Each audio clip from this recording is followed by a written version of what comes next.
Iya. Halo kawan GRI, kembali lagi kita akan lakukan sharing ilmu. Kali ini tentang food traceability sebagai syarat keamanan dari produk-produk makanan. Nah, sekarang kita coba invite narasumber kita.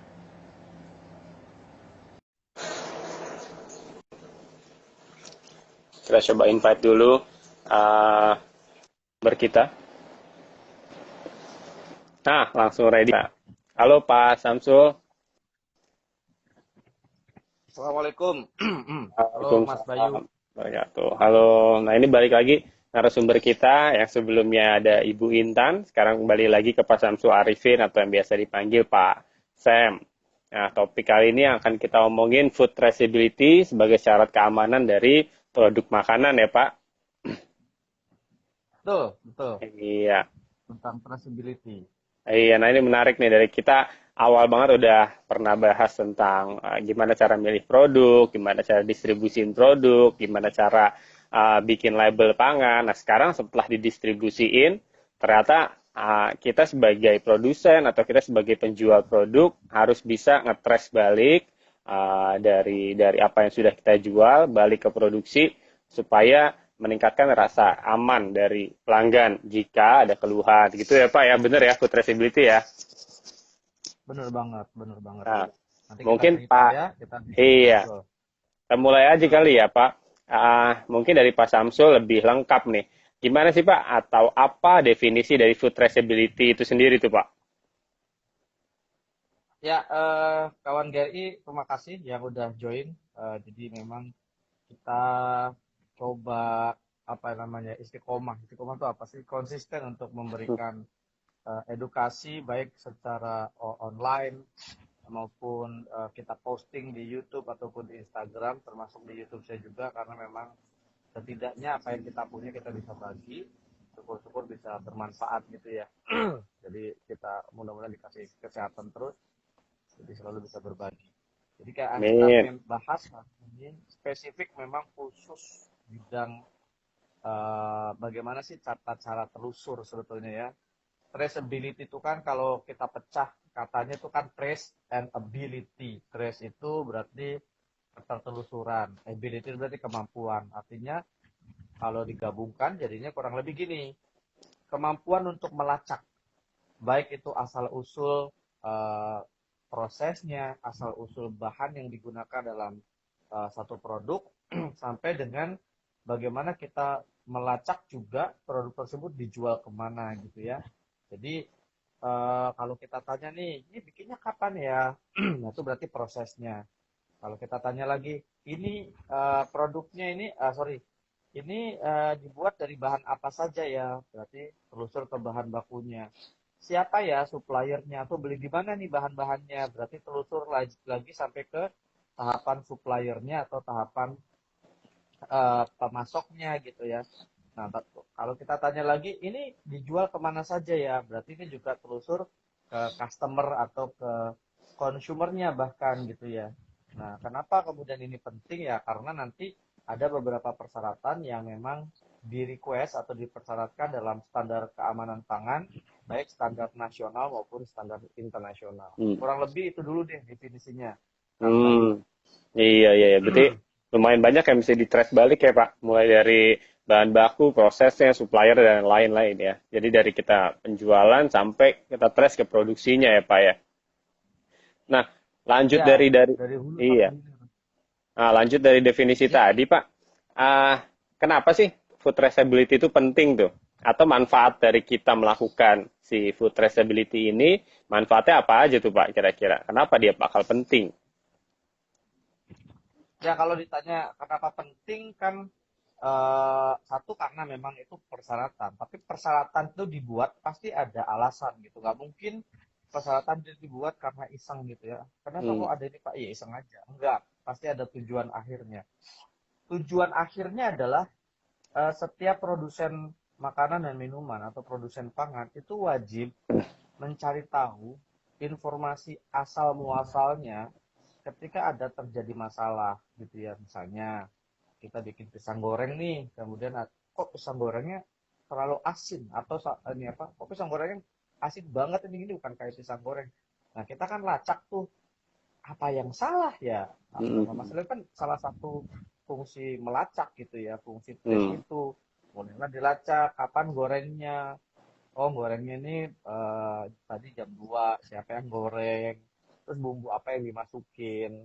Jangan-jangan tulisannya gula tapi isinya garam, bisa jadi kita nggak tahu gitu ya. Jadi fungsi utama dilakukannya pelacakan itu adalah jika ada problem di produk akhir, di produk jadinya, kita dengan mudah mencari tahu apa sebab musababnya atau yang disebut dengan analisa masalahnya dari mana, sehingga kita bisa mengambil tindakan untuk melakukan perbaikannya gitu ya, perbaikannya entah Hmm. produknya nanti kita tarik gitu ya.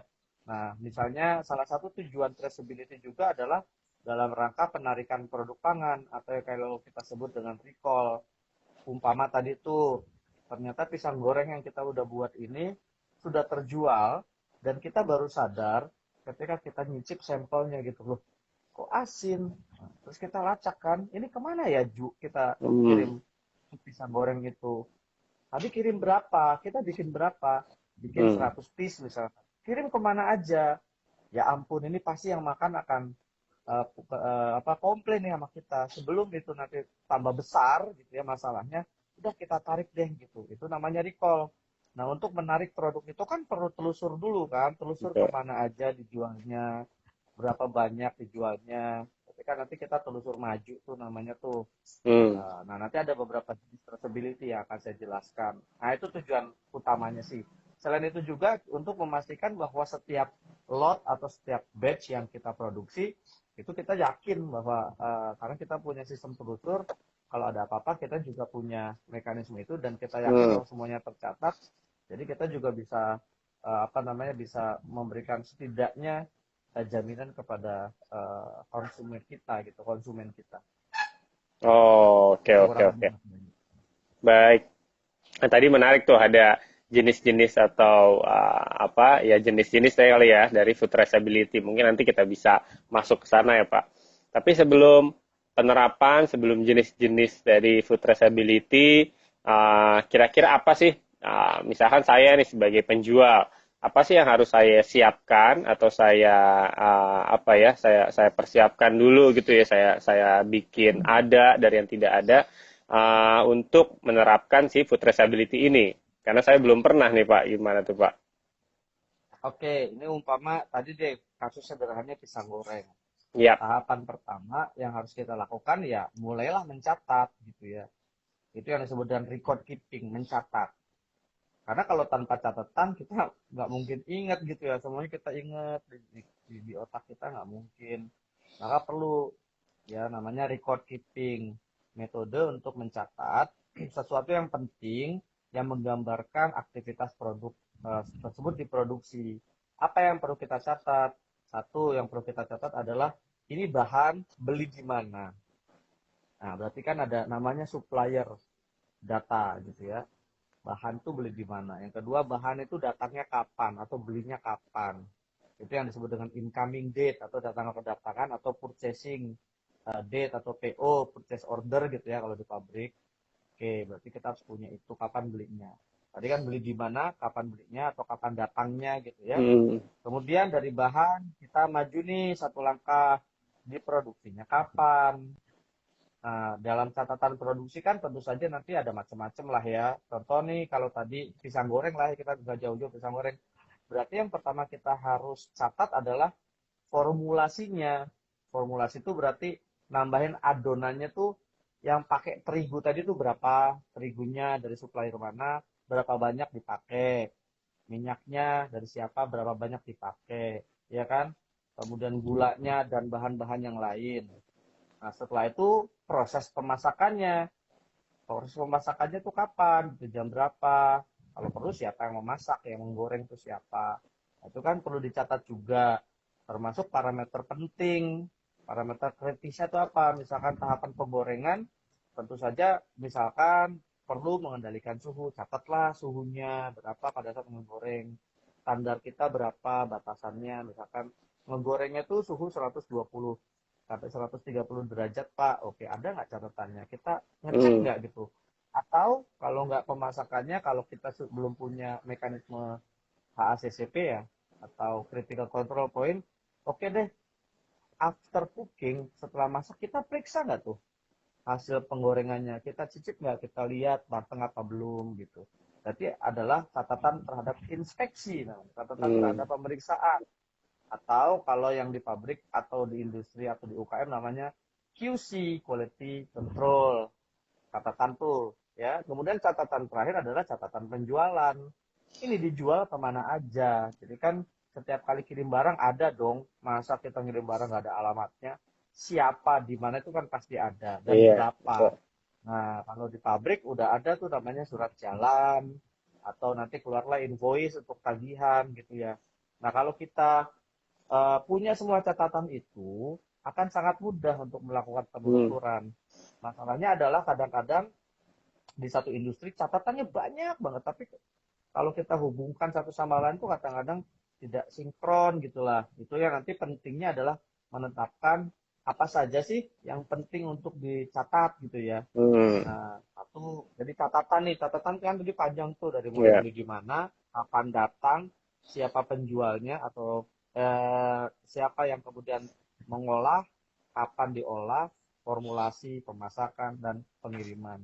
Yang kedua yang paling penting adalah penentuan yang namanya lot atau batch.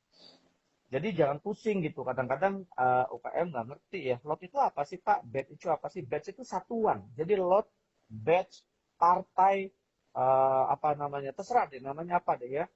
Itu macam-macam istilahnya. Itu tuh satuan. Satuan sekali kita memproduksi produk tersebut. Ada yang satuannya berdasarkan tanggal produksi, tanggalnya, misalkan satu batch itu ya tergantung jumlahnya, nggak ada ketentuan. Ada yang memang menentukannya berdasarkan jumlah.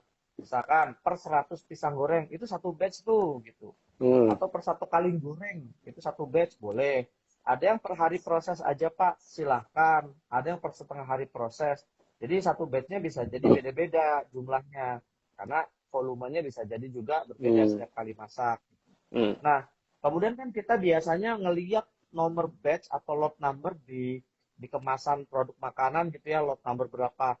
Nah, lot number atau batch number ini kita tentukan sesuatu yang unik gitu. Itu tuh terserah, nggak ada paksaan juga, nggak ada Hmm. ketentuan juga. Bahkan kadang-kadang kode produksi hanya mencantumkan tanggal, bulan, tahun produksi juga nggak apa-apa. Hmm. Itu yang paling minimal. Nggak usah harus pakai barcode lah, harus pakai QR code lah.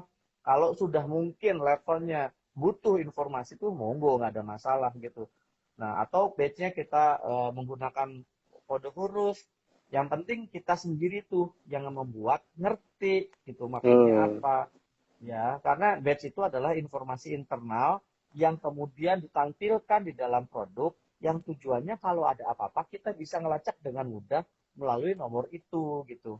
Karena kalau di pabrik di produk makanan kan waktu kita kemarin bahas tentang kemasan dan pelabelan ya, Ya. pelabelan yang wajib dicantumkan kan tanggal kadaluarsa. Betul. Kode produksi, batch produksi itu bebas formatnya. Kalau kadaluarsa formatnya tanggal, bulan, tahun atau minimal Hmm. bulan dan tahun untuk beberapa produk yang shelf life-nya panjang gitu ya, sesuai dengan Hmm. aturan BPOM. Jadi gitu ya, dua hal Oke. aja ini kita lakukan atau kita siapkan, itu udah bisa banget menerapkan yang saya katakan tadi, traceability sistemnya akhirnya kita bisa cover gitu atau Hmm. bisa implement dengan mudah. Catatannya di mana Pak? Bebas catatan mau di buku tulis, mau dibikin form gitu ya, mau sistem recordingnya elektronik ya boleh-boleh saja. Itu Hmm. kan cara kita untuk mengcollecting informasi untuk mengcollecting data selama produksinya gitu, Hmm. Mas Bayu. Oke. Nah, ini kebetulan tadi ada yang komen dari Kak Roshid Mualim dan juga dari Mbak Irawati.Heni ya. Buat kawan Gary yang lain juga kalau misalkan mau tanya atau mau diskusi sesuatu, jangan sungkan untuk pencet fitur di pojok kanan bawah itu ada tanda tanya. Jadi silahkan tanya-tanya, mumpung narasumbernya nih lagi berbaik hati nih mau sharing ilmu. Nah, Emang saya ini baik kok. nah, ini dari Kak Roshid Mualim. Saya nggak tahu ini pertanyaannya di save atau enggak ya Pak. Kalau untuk IG Live-nya, jadi ilmu ini akan di-save di profilnya GRI. Jadi di-follow aja GRI underscore apak. Jadi kalau misalnya nanti mau belajar lagi atau ada info-info tentang webinar lain juga nanti akan dikasih tahu. Jadi di-follow aja, kita bakal save di profile kita. Nah, tapi dari pertanyaan Kak Rosyid ini nih Pak, saya juga jadi kepikiran. Tadi kan Bapak ngomong record keeping untuk food traceability. Kira-kira record keeping ini disimpan tuh sampai berapa lama ya Pak? Ada Oke, parameternya nggak ya? kalau ikuti aturan dari sertifikasi yang levelnya lebih tinggi, misalkan BRC sertifikasi, ISO 22000, FSSC, itu memang ada persyaratan. Tetapi setidaknya kalau ikuti panduan dari Badan POM, setidaknya sama dengan umur simpan atau sama dengan masa kadaluarsa produknya. Artinya apa? Ketika barang tersebut ada di pasaran dan masih belum kadaluarsa, kalau ada apa-apa kita masih punya catatannya, masih punya Oh, bukunya, masih punya rekodnya gitu ya. Ya, setidaknya sama dengan tanggal kadaluarsanya. Nah, di beberapa referensi memang ditambahkan masa kadaluarsa ditambah 12 bulan karena bisa jadi banyak produk-produk yang masih beredar yang sudah kadaluarsa dan bisa jadi nanti ada problem kita masih simpan gitu ditambah 1 tahun. Jadi minimal sama dengan masa kadaluarsa atau kalau mau lebih panjang lagi tambah 12 bulan. Bentuknya sih apa aja, maksudnya mau di buku difotoin gitu ya, karena takut hilang kertasnya, mau di scan, atau langsung input di electronic record gitu masuk di Excel kayak atau bahkan beberapa perusahaan sudah menggunakan metode electronic data recording gitu ya, jadi no problem dengan model dan tipe. Jadi dengan kondisi itulah maka kita punya catatan dari mulai bahan baku dibeli dari mana, dari asalnya siapa dan sampai kemana. Nah, itu yang disebut traceability. Saya cerita tadi ada 2 jenis traceability ya. Itulah yang dikategorikan sebagai backward atau telusur mundur. Telusur mundur itu cari tahu siapa atau informasi dari supplier, dan forward itu adalah kemana barang tersebut kemudian dijual. Itu forward dan backward hmm, traceability itu satu kesatuan gitu ya, yang tidak hmm. terpisahkan gitu sih. Oh, oke, oke, oke, oke, oke. Berarti sebenarnya minimal, sekali lagi ya Pak, minimal di kadaluarsa, dan lalu nanti ah, ditambahin 12 bulan jika mau ambil aman ya Pak, karena mungkin aja masih disimpan oleh si distributor. Lalu Ya, ini ada pertanyaan lagi Pak, sebelum kita ke topik atau ke poin selanjutnya dari Kak Rosiding. Isinya Assalamualaikum. Bagaimana cara menentukan lama umur simpan atau expired date, Pak? Nah, ini mungkin nyambung ke yang tadi tuh, Pak. Gimana tuh, Pak? Mungkin bisa diulang jawabannya dari sesi sebelumnya. oh iya, itu sesi sebelumnya ya. Penentuan Iya, umur simpan. Jadinya untuk betul. penentuan umur simpan atau shelf life itu kita bisa lakukan dengan berbagai cara. Yang pertama, yang paling ideal adalah pengujian gitu ya. Kasih ke lab diujikan. Nah, berapa sih pendugaan umur simpan? Pengujiannya bisa nanti atau kita bisa pakai cara konvensional, kita simpan aja produknya sampai 1 tahun gitu kita lihat lagi, tapi nanti per 3 bulan misalnya atau per bulan kita cek lagi sampai sampelnya 12 bulan itu selesai kita periksa setiap periodenya. Itu konvensional ya, atau protokol safe life namanya. Atau kita pakai uji akselerasi, jadi uji pendugaan yang mempercepat waktunya, tapi harus disimpan dalam suhu dan kelembaban tertentu, tekanan tertentu, dan itu biasanya dilakukan di laboratorium. Atau yang terakhir biasanya benchmarking. Benchmarking itu cari produk yang sejenis di pasaran, ya, kemudian kita komparasi aja. Biasanya waktu saya dulu menentukan umur simpan untuk frozen food yang kita produksi waktu itu, saya cari aja ke supermarket produk yang mirip gitu ya, atau yang udah mau kadaluarsa. Jadi saya tunggunya cepat gitu. Saya cari gitu kan, nah ini udah mau kadaluarsa sebulan lagi nih. Ya buat bisa jadi buat studi karena kan untuk benchmark untuk Ah, membandingkan gitu. Gampangnya gitu. Makanya SPG-nya juga kaget. Bapak nyari apa, Pak? Ini saya cari produk yang udah mau kadaluarsa. Emang kenapa Pak? Ya pokoknya saya cari yang mau kadaluarsa aja. Tujuannya saya beli, jadi nyimpennya nggak kelamaan. Saya punya studi banding, tapi nggak satu produk. Ada beberapa produk saya komparasi aja. Sehingga nanti kita akan mendapatkan konfirmasi. Tetapi tentu saja tidak hanya itu, kita tetap akan melakukan shelf life study yang kita lakukan sendiri tadi. Jadi saya bikin produk tuh 12 biji, ya. Kemudian saya simpen aja tuh di freezer. Setiap 1 bulan, saya ambil satu. Bulan kedua, dua. Nanti kan bulan ke-12 itu tinggal satu ya. Nanti bulan Mm-mm. ke-12, ya nanti ditentukan oke. Ya itu sambil jalan gitu ya. Jadi kita punya retention sampel namanya tuh sampel tertinggal atau arsipnya. Gitu sih itu cara praktisnya lah ya. Kalau mau Iya. diuji ya, kalau misalkan produk-produknya apa dulu kategorinya, jadi harus di ini, harus di Oke. consider. Oke. Nah itu Kak Rosiding tadi semoga udah menjawab ya. Ada 3 cara. Yang pertama yang paling tepat atau yang paling lengkap itu pasti uji lab. Terus yang kedua itu cara konvensional, uji coba sendiri aja di rumah atau di tempat produksinya kita simpan sendiri. Lalu nanti uji coba sampel setiap periode. Lalu yang ketiga yang paling mudah benchmark dari produk yang sejenis yang paling mirip gitu. Ya kira semoga membantu. Nah ini ada tambahan Pak dari Kak Roshid.mualim lagi. Kalau untuk makanan beku tanpa pengawet skala UKM, nah ini kayak kuncinya skala UKM nih. Kira-kira tuh berapa ya untuk expired date-nya? Karena mungkin nggak bisa uji lab sendiri kali ya.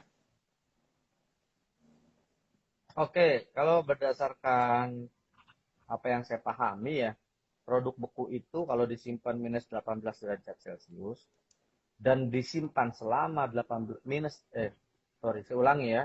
Kalau produknya itu dibekuin, kalau kita cek suhu pusatnya pakai termometer gitu, bukan suhu luarnya, suhu pusatnya itu cek termometer. Kalau sampai suhu pusatnya, jadi suhu tengahnya ya, suhu pusat tuh minus 18 derajat. Terus disimpan di freezer yang suhunya juga minus 18 derajat atau lebih rendah, maka dia bisa bertahan 18 bulan. Itu teorinya. Dan Hmm, memang kalau kita punya rantai dingin yang bagus, penyimpanannya bagus, suhunya stabil gitu, itu memang nyampe 18 atau sampai dengan 24 bulan, bahkan ada beberapa pabrik atau perusahaan yang memang setup 18 24 bulan. Tapi kalau mau lebih aman ya di bawah itu, klaim 12 bulan pun nggak apa-apa. Tapi dengan syarat itu ya, jangan sampai saya bekuinnya aja nggak diukur, gimana kita mau tahu gitu ya. Pas pembukuannya asal udah mateng nih, dipegang-pegang udah keras. Nggak gitu, harus dicek ya suhu ininya. Tapi itu di luar traceability nih jadinya, ini bicara tentang umur simpan dan masa kadaluarsa ya. iya. Ya Fokusnya udah, apa-apa traceability Pak. dulu deh, Mas Bayu. Iya, nggak apa-apa. Diulang ya Pak, nanti dari Kak Roshid Mualim. Jadi itu semoga bisa menjawab juga. Yang penting kita udah periksa si produk kita sendiri, terutama kalau untuk makanan beku suhunya, jadi nanti kita bisa menentukan. Terus kalau dari Kak Ida Yati Farida, ini masih umur simpan, tadi udah di share ya ilmunya Kak Ida Yati Farida. Kita bisa menentukan umur simpan produk tuh dari uji lab tentunya yang paling tepat. Terus yang kedua ada konvensional di tempat produksinya Kak Ida sendiri dicoba sampling per periode misalkan sebulan sekali. Lalu nanti yang ketiga ada benchmark. Jadi produknya apa, cara yang paling mirip. Kira-kira gitu ya untuk umur simpan produk. Nah, kita balik lagi ke topik food traceability sebagai syarat keamanan produk makanan. Tadi udah dibahas terakhir tuh sama Pak Sam, itu adalah langkah-langkah atau penerapan dari food traceability-nya. Mulai dari produksi, sampai ke distribusi, sampai ke penjualan. Kira-kira seperti itu. Nah, yang kan ada contoh Pak di tempat atau di topik sebelumnya, kayak misalnya di kemasan, label kemasan, itu kita produksinya beda, yang distribusiin beda, yang jual beda. Nah, dalam hal food traceability ini, record keepingnya nanti akan seperti apa ya Pak? Karena kan ini beda entitas atau beda perusahaan semua tuh Pak. Dari Ya, produksi, jadi distribusi, sampai ke penjualan. traceability ini batasan untuk kita sebagai produsen itu adalah one step backward, one step forward. Satu tahapan sebelum kita dan satu tahapan setelah kita, setelah produksi lah ya. Jadi kita paling jauh cari suppliernya siapa atau produsennya siapa, produsen material ya, bahan baku selama proses kita kendalikan dan siapa customernya. Customer next customer ya. Jadi satu tahapan setelah kita tuh customer kita siapa.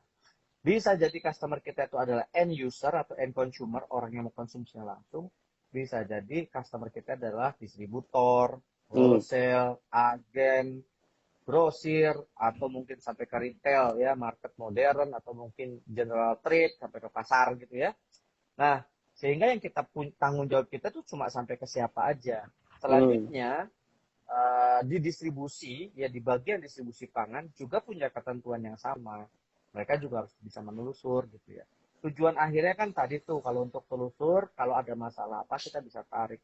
Andai kan kita punya problem ya kita tarik dari rantai terdekat aja dulu gitu ya. Misalkan kita jualan Hmm. ke distributor, kontak distributornya. Kemarin saya kirim barang 100, ada sisa berapa? Saya mau ambil deh batch-nya gitu, yang batch tersebut gitu. Kalau dia udah kirim lagi kan itu tanggung jawabnya distributor untuk mengidentifikasi sampai ke retail gitu. Jadi kalau di peraturan Badan POM itu ada di Perka BPOM nomor 22 tahun 2017 ya. Nanti teman-teman kalau mau soft file-nya ya, bagaimana mekanisme traceability itu menurut aturan main, atau itu juga ada contoh-contoh ininya ya, ada contoh-contoh formnya, cara ngisinya gimana, udah ada tuh di BPOM. Nanti boleh deh DM saya, nanti saya kasih secara langsung, kalau ada emailnya kasih, nanti saya kirim tuh PDF-nya. Karena di situ informasinya sudah jelas bahwa kita kudu bisa nelusur, satu kali mundur, satu kali maju. Untuk itulah kenapa kalau di persyaratan, baik persyaratan dari BPOM atau mungkin dari Kementerian Kelautan Perikanan, KKP yang punya UPI gitu ya, itu mempersyaratkan dilakukannya simulasi. Simulasi traceability kita lakukan sendiri ini, supaya kita tuh paham apa kekurangan di internal kita. Caranya gimana? Misalnya ambil produk jadi, kita ambil batch-nya, kita catat, kemudian kita coba telusur deh yuk, dilacak sendiri gitu ya. Ya tujuannya tadi tuh supaya kalau ada apa-apa kita sudah siap, karena kita sudah terbiasa mencatat, kemudian kita juga sudah tahu cara men-tracing dan men-trackingnya, mencari tahu telusur ke belakang atau mencari tahu telusur ke depannya. Kurang lebih gitu sih, Kang Bayu. Oke Pak, siap. Ternyata banyak. Nah itu mumpung Pak Samsul tadi udah berbaik hati mau sharing, jadi bisa juga nanti kawan GRI DM atau kontak aja GRI_apak atau langsung ke IG-nya atau Instagramnya Pak Samsul _Sam_Arifin untuk tanya-tanya lanjut ya untuk tadi yang file atau topik yang ditanyakan tadi. Ya, kira nanti bisa langsung DM aja, akan kita bantu. Oke, ini ada pertanyaan Pak dari kareza.amin.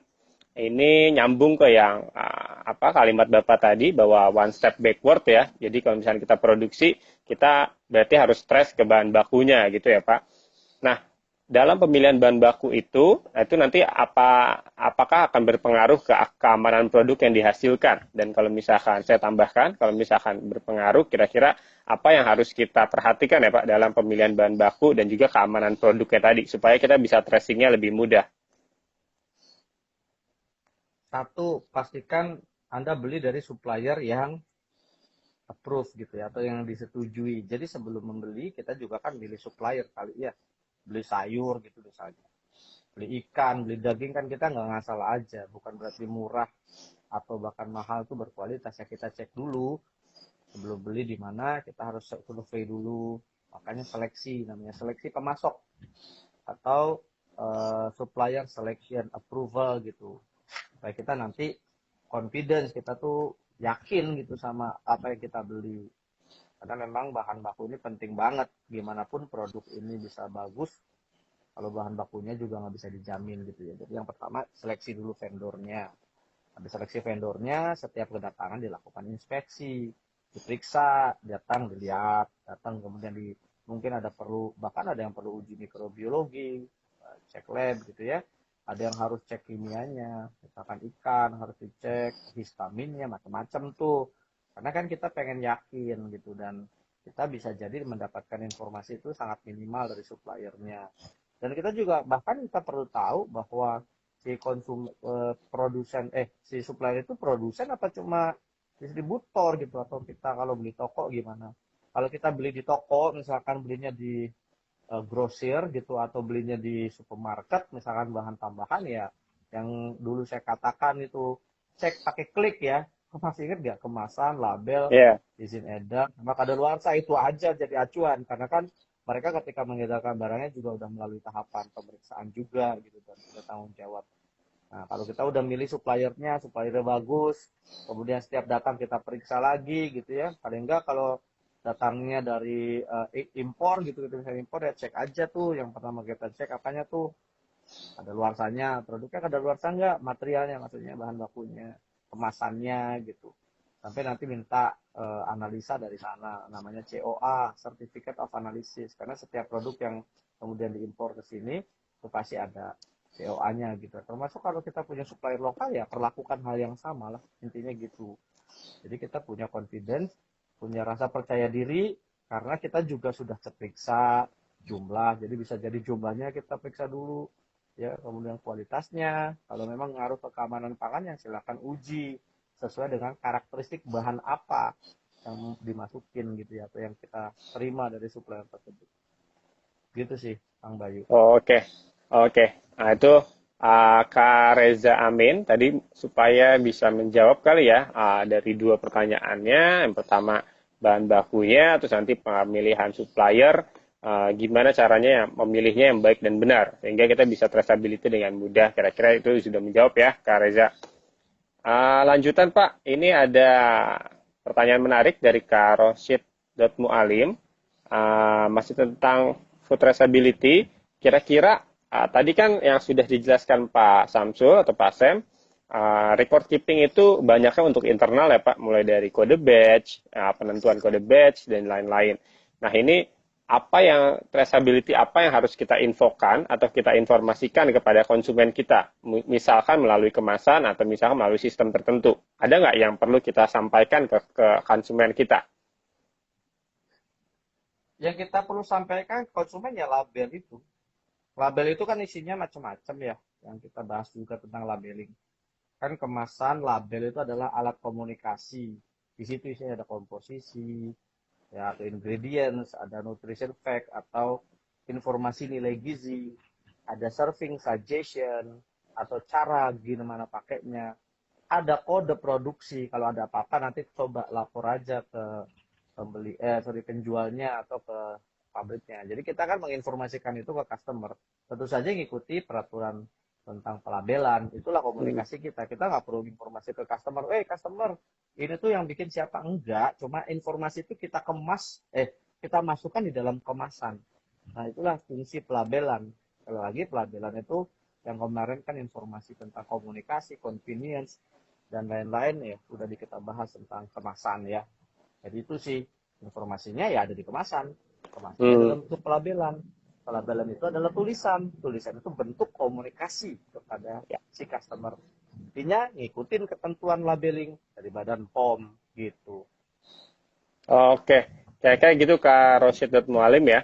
Jadi kalau kita ngikutin label atau persyaratan atau peraturan label dari Badan POM sebenarnya sudah mencakup semuanya tuh. Karena pernah dibahas juga di topik kita yang sebelumnya, label tuh harus ada gambar, nama, food traceability-nya sudah ada di kode produksi, sudah ada di expired date, dan juga sudah ada info-info lain yang harus dicantumkan di situ. Jadi itu sudah mencakup dari food traceability itu sendiri yang harus kita beritahukan ke konsumen. Jadi mereka tahu kapan produk ini expire dan juga kalau misalkan sebelum expire ternyata ada tanda-tanda aneh atau kejanggalan, maka dia harus tahu atau harus melapor kemana, sudah ada di kode produksi dan juga sudah ada informasi diproduksi oleh siapa. Kira-kira gitu ya Kak Roshid ya, semoga membantu. Ya, saya Kenapa tambahin Pak? dikit ya. Itu Boleh Pak? kalau saya tambahin dikit, itu kalau produknya B2C, bisnis to konsumen akhir gitu ya, produk retail terutama yang dikemas. Tapi kalau konsumen atau customer kita, pembeli kita adalah B2B, business to business, ya mungkin tidak dikemasan. Bentuknya apa? Biasanya ada spesifikasi yang kita kasih ke mereka, spesifikasi termasuk batching atau kode lot codingnya, batchingnya kita terangkan di dalam spesifikasi yang nanti kita kirim ke mereka supaya dapat informasi yang lebih lengkap gitu ya. Tapi biasanya kalau B2B kan sebelum order dia pasti akan melakukan inspeksi dulu mungkin, bisa jadi nanti mereka minta spesifikasi. Pasti kalau B2B nggak mungkin, beli ini dong gitu misalkan. Barangnya apa? Terserah. Kapan kirim di mana aja nggak mungkin. Pasti ada kontrak dulu, pasti ada perjanjian atau ada, ya seenggaknya ada PO atau purchase order atau sebetulnya sales order, nanti konfirmasi ke kliennya, konfirmasi mau nggak barangnya, minta sampel kirim, Betul. Dokumen pasti gitu dulu deh. Betul. Kalau kita ke B2C kan nggak ada persyaratan itu. Kita pajang aja produknya di retail, beli, selesai. Untuk itulah pelabelan dan kemasan termasuk batch kode, packaging, dan expiry date, informasi yang ada di dalam kemasan dan pelabelan itu wajib hukumnya kalau kita mau jual di retail. Karena alat komunikasi kita ke konsumen kita cuma itu satu-satunya. Tapi kalau B2B kan kapan aja dia bisa kontak Ya, kita. betul. Berarti ada di survei juga ya Pak kalau untuk B2B. Baik. Nah, kira-kira itu ya Kak Rosid Molim ya. Semoga membantu. Yang lain kalau diingatkan juga kalau misalkan ada pertanyaan atau diskusi yang ingin dilakukan, bisa melalui fitur pertanyaan itu ada di pojok kanan bawah, itu dengan logo tanda tanya ya, nanti bisa tanya-tanya aja. Lalu Pak, kalau misalkan nih ada, tentunya kalau misalkan food traceability akan berguna kalau misalkan ada keluhan atau ada kejanggalan ya Pak. Kalau misalkan di konsumen kita tuh ada kejanggalan sesuatu hal, lalu dia lapor ke kita. Ini saya beli A di tanggal sekian, kode produksinya sekian. Nah, itu nanti kita sebagai baik itu sebagai distributor atau produsen, itu kira-kira apa hal-hal yang harus kita lakukan tuh Pak? Apa tadi ada recall atau ada apa lagi tuh Pak? Ya, ketika ada komplain ya misalkan, komplain, Ya. customer komplain, produknya nih jelek nih. Ya kan kita tanya produk yang mana, produknya apa, batch-nya berapa, ada nggak nomor lotnya? Karena sumber informasi kuncinya itu ada di lot number itu. Ketika kita dapatkan lot numbernya, maka baru kita bisa lacak. Misalkan lot number itu cuma tanggal, bulan, tahun aja deh. Misalkan tanggal 1 bulan Juli 2021. Ya kita lacak, buka catatan semua yang kita punya. Makanya kan catatannya harus disimpan. Coba deh kita cek tanggal 1 bulan Juli ini ada masalah apa. Kita cek lagi telusur. Oh iya, ternyata waktu itu ada jumlah produk yang nggak sesuai gitu ya. Jumlah produk itu kemudian secara tidak sengaja terkirim karena pada saat kita simpan di gudang itu nggak ada labelnya gitu, nggak ada label Hmm. pass atau label reject gitu ya. Ternyata terkirim gitu ya. Udah berarti salah kita dong. Oh iya, berarti kita akan tarik tuh barangnya. Ada berapa sampai di lapangan. Misalkan yang bermasalah ada 100, ya tarik aja. Ada nggak 100? Kalau nggak ada ya kasih tahu ke konsumennya. Yang kemarin kita jual ada problem. Kalau ada apa-apa kontak kami ya. Itu namanya recall gitu.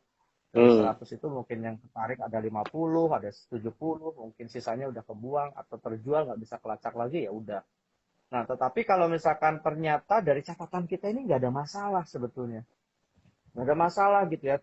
Dengan ini ya, dengan catatan juga bahwa apa yang kita catat tuh jujur tuh benar, kecuali kita nyatatnya juga asal atau nggak benar gitu ya, catatannya baik-baik saja gitu, padahal ada masalah nggak dicatat masalahnya, itu kan akhirnya ngerugikan diri sendiri, kita nggak bisa ngelacak. Nah, tapi kalau kita udah benar melakukan, catatannya benar, ternyata nggak ada problem sebetulnya, dan kita nanti cross check atau kita coba investigasi informasi dari klien ini, bisa jadi untuk mengcounter terhadap klaim atau komplain tersebut ya. Kita bisa bilang, katakan bahwa, hey, this is our record, ini record kita, ini catatan kita, dan semuanya no problem dengan isu itu. Ya, mungkin saja problem ini bisa terjadi di distribusi atau sekitarnya. Tetapi kan kita tetap tanggapi ya, sehingga kalau kita punya catatan yang baik, itulah fungsi telusur untuk mencari tahu akar masalahnya, untuk mencari tahu yang disebut dengan root cause analysis berdasarkan data yang kita simpan, berdasarkan record yang kita simpan. Itu. Hmm. Nah, problemnya itu tadi, kalau catatannya kita simpan nggak lengkap gitu, kan putus informasinya. Atau bahkan baru 1 bulan gitu, dokumennya udah hilang gitu ya. Ya akhirnya kita nggak bisa ngapa-ngapain. Akhirnya kita bicarakan kebanyakan mungkin hanya asumsi, bukan berdasarkan evidence base dari record yang kita punya gitu. Jadi kuncinya adalah Anda punya record, Anda punya catatan tuh kalau benar-benar itu di sebenar-benarnya dicatat, itu akan sangat berguna sekali di kemudian hari. Tapi kalau catatannya hanya sekedar untuk memenuhi gugur kewajiban dan informasinya mungkin limited ya, nggak lengkap gitu ya. Jadi record itu yang bagus bukan berarti yang banyak kolomnya, catatannya banyak, enggak. Cuma mana saja record yang esensial, yang nanti kita bisa sambung-sambung gitu ya. Kan kalau sekarang kan kami juga GRI, Kang Bayu juga perlu tahu bahwa kita juga mengembangkan konsep ini ya, konsep electronic data version gitu. Semua datanya masukin ke dalam database. Jadi kalau mau ditarik datanya tinggal masukin nomor lotnya, misalkan nomor 11017A, klik udah semua secara otomatis dapat datanya, jadi sangat cepat gitu ya, gitu sih Kang Bayu. Baik, baik, baik. Nah, itu semoga menjawab juga untuk teman-teman yang ada di bidang, terutama penjualan kali ya yang paling, distribusi atau penjualan itu biasain, semoga bisa membantu. Nah, ini ada pertanyaan dari Kak Ina Tarsinah Safitri. Ini kayaknya yang nyambung ke pertanyaan sebelumnya Pak untuk penjualan atau hobi. Di mana ada permintaan dari buyernya itu tidak mau dicantumkan tanggal kadaluarsa. Nah, ini produknya produk setengah jadi nih Pak. Dia bayarnya tidak mau dicantumkan tanggal kadaluarsa, hanya dicantumkan kode supplier aja. Nah, berarti ini kan food traceability-nya dikurangi ya, dikurangi variabelnya atas permintaan si buyer itu sendiri. Nah, itu gimana tuh Pak? Kita bisa record keeping ya nanti? Ya, itu berarti B2B produknya ya, bukan B2C, karena kan produknya produk setengah jadi gitu ya. Produk setengah jadi atau produk WIP apapun namanya, Betul. itu kan nanti sama dia diolah lagi kan. Kalau Iya. diolah lagi ketika nanti jadi produk akhir yang dikirim ke konsumen, kan nanti dia yang tanggung jawab untuk melabelin kode kadaluarsanya. Ya udah, berarti tugas kita kan mencatatkan tanggal produksinya saja, karena mereka juga tidak mau mencantumkan ya nggak masalah gitu. Tapi tentu saja sebelum proses itu pasti sudah ada komunikasi, dan saya yakin itu si bayarnya pasti confirm. Aku mau prosesnya begini, begini, begini. Tadi kodenya kamu cantumin gini aja. Untuk masalah kadaluarsa kita sepakat 1 tahun atau 2 tahun kadaluarsanya, tapi nggak usah dicatat ya.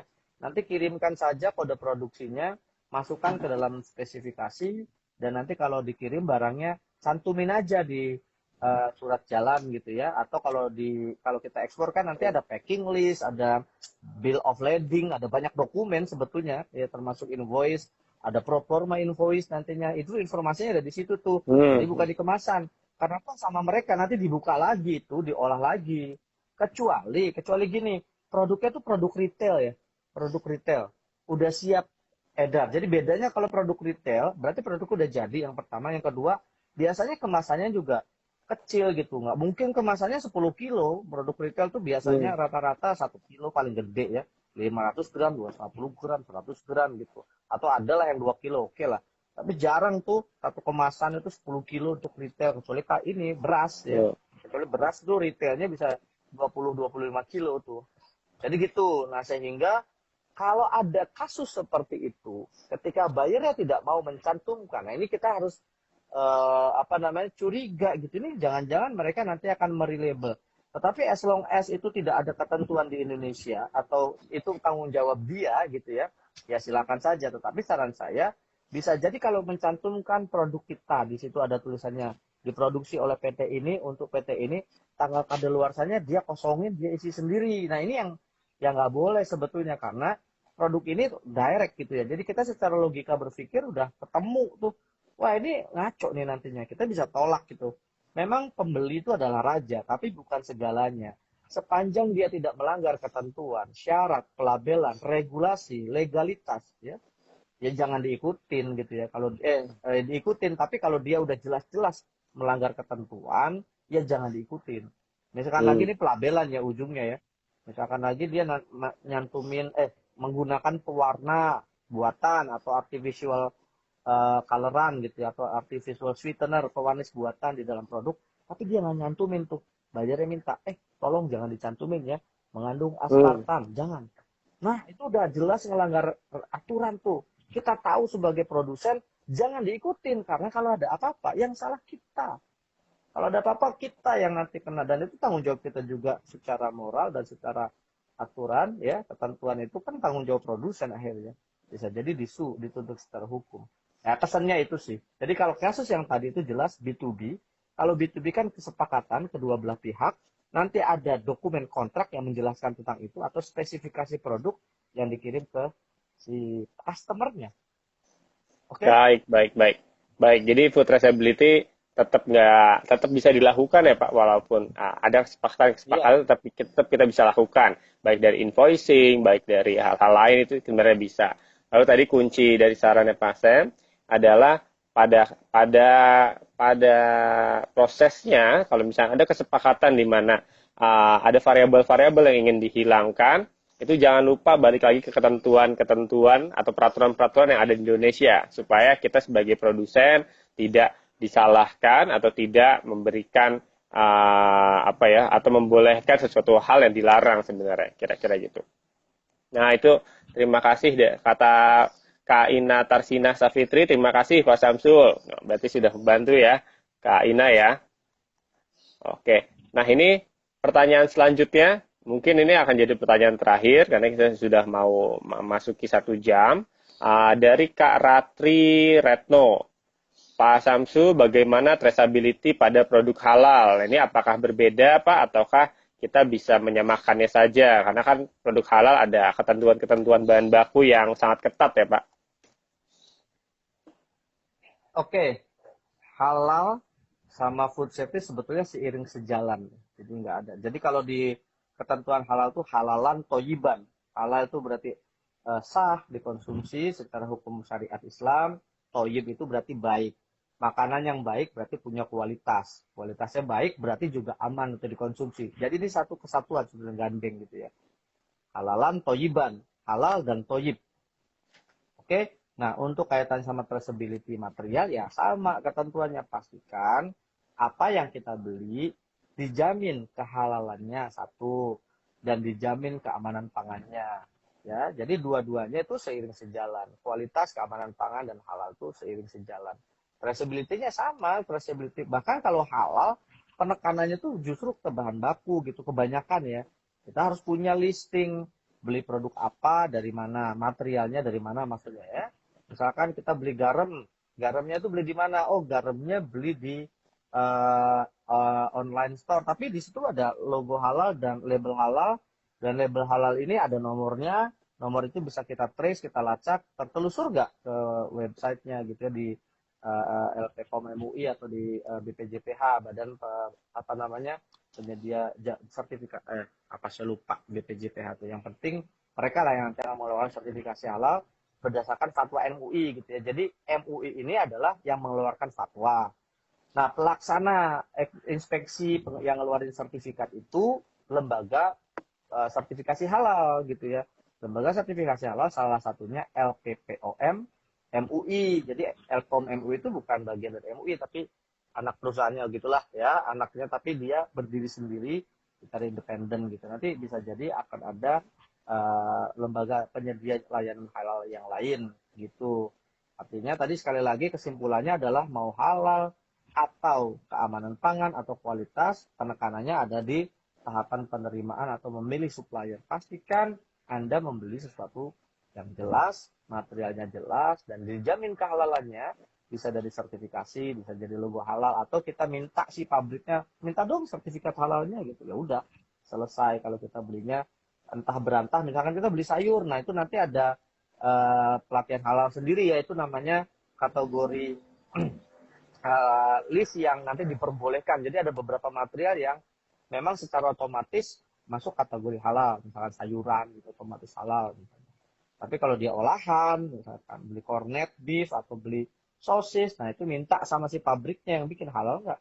Misalkan kita beli yang disembelih ayam atau apa kan, si potong ayamnya RPA namanya, rumah potong ayamnya kan punya sertifikasi halal. Kan tujuannya untuk itu, supaya ngelink kita beli dari mana, udah kehalalannya dijamin atau tidak.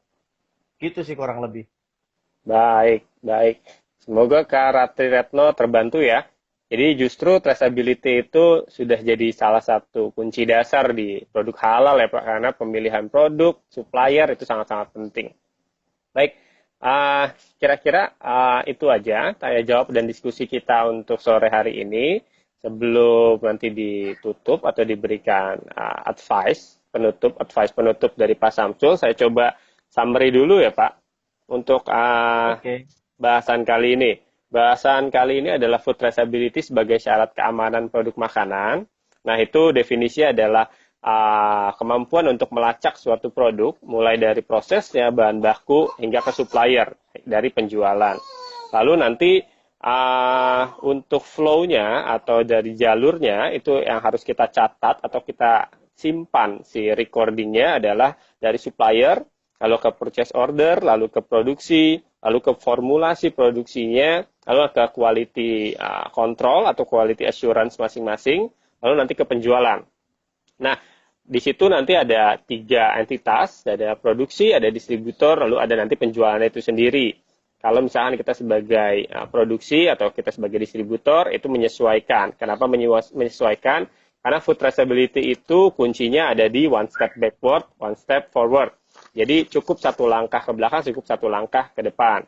Misal kita adalah produk sistem atau entitas produksi, maka kita one step backward-nya adalah ke bahan baku atau ke supplier. Tapi one step forward-nya kita ke distributor. Dan itu berlaku untuk entitas yang lainnya.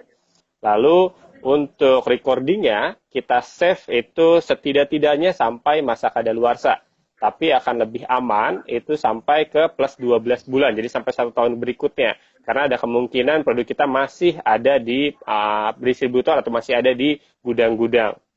Lalu yang terakhir, dari traceability ini ada 2 jenis awalnya, itu ada untuk B2C, ada untuk B2B. Kalau untuk B2C kita sebenarnya lebih mudah karena kita cukup mengikuti peraturan atau ketentuan dari Badan POM. Itu sudah ada semua dari labelnya, dari kemasannya sudah ada semua yang harus kita cantumkan itu apa. Tapi kalau untuk B2B, sarannya adalah adakan survei produksi atau survei produk atau survei distribusi dari buyer kita. Lalu nanti adakan kesepakatan di dalamnya di mana tentunya tidak menyalahi atau tidak keluar dari ketentuan yang ada di Indonesia. Kira-kira itu summary dari bahasan kita kali ini ya Pak. Sebelum ditutup nih Pak, ada saran atau ada ada pesan-pesan nggak untuk kawan Gary di topik kali ini? Ya, nanti di mention aja mungkin, boleh di DM ya. Apa sih yang kemudian di request, itu misalkan mau minta apa, boleh nanti kita akan live seperti ini. Atau mungkin kita juga coba nanti ada podcast ya dalam bentuk Zoom. Kita juga kalau enggak nanti kan recording bisa ditampilkan di YouTube dan lain-lain gitu ya. Tuh. Itu mungkin saya minta inputan dari teman-teman, dari kawan GRI untuk dapatkan informasi ya. Kalau kesimpulannya untuk hari ini saya langsung tutup ya, simpulannya aja ya. Bahwa traceability ini fundamental sebetulnya. Penting banget. Bukan hanya untuk kepatuhan terhadap regulasi atau kepatuhan terhadap persyaratan, tapi juga untuk internal si produsen gitu atau kita sebagai produsen makanan dan minuman. Tanpa itu, ketika ada problem ya dan problemnya itu besar, bisa jadi Anda dituntut, nggak punya catatan ya udah habis kita gulung tikar bisa jadi karena kita nggak bisa membuktikan apapun. Gitu ya. Sementara yang namanya food ini benar-benar resiko tinggi ya, maksudnya high risk gitu ya, high risk atau highly regulated, banyak banget aturan mainnya. Jadi teman-teman yang udah mulai berbisnis atau mungkin sekarang kerja di pabrikan gitu udah pasti udah punya sistem itu, pahami ya, kemudian pencatatan juga penting sampai endingnya adalah kita punya confidence level, kita punya keyakinan diri bahwa apa yang kita produksi baik, catatannya rapi, lengkap gitu ya, dan kalau ada apa-apa kita bisa segera telusur. Terima kasih, hatur nuhun pisan Kak Sadayana ya, Kang Bayu juga, BTW anyway selamat, Kang Bayu ini baru punya baby ya. Wah, iya.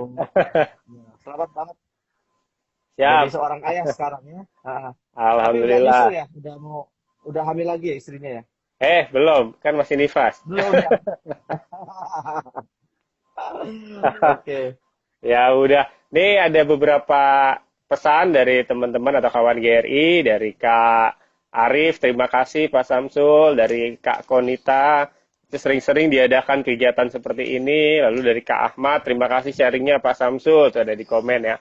Jadi jangan lupa kawan GRI sekali lagi mengulang apa yang diberikan atau disampaikan Pak Samsul, tinggal DM aja, follow GRI_apak, juga follow atau subscribe YouTube kita. Di situ juga ada sharing-sharing seperti ini dengan topik-topik yang berbeda-beda. Lalu kita juga sudah membuka website untuk belajar atau sharing ilmu seperti ini, itu ada di ecourse.gri.com. Itu bisa dicari aja. Sekali lagi, ecourse.gri.com. Itu bisa dicari aja, bisa dilihat-lihat, ada ilmu-ilmu seperti ini yang bisa kalian dapatkan semuanya. Sisanya kita ketemu lagi di DM dulu aja. Nanti silakan request mau dibahas tentang apa, seperti ini lagi akan kita adakan. Baik itu dari IG Live, Zoom, ataupun YouTube. Sekali lagi terima kasih, kami tutup dan undur diri. Wassalamualaikum warahmatullahi wabarakatuh. Terima kasih Pak Samsul. Waalaikumsalam. Ya, sama-sama. Ya. Bye-bye. Dadah juga kawan Gary semua. Dadah. Kita tutup ya.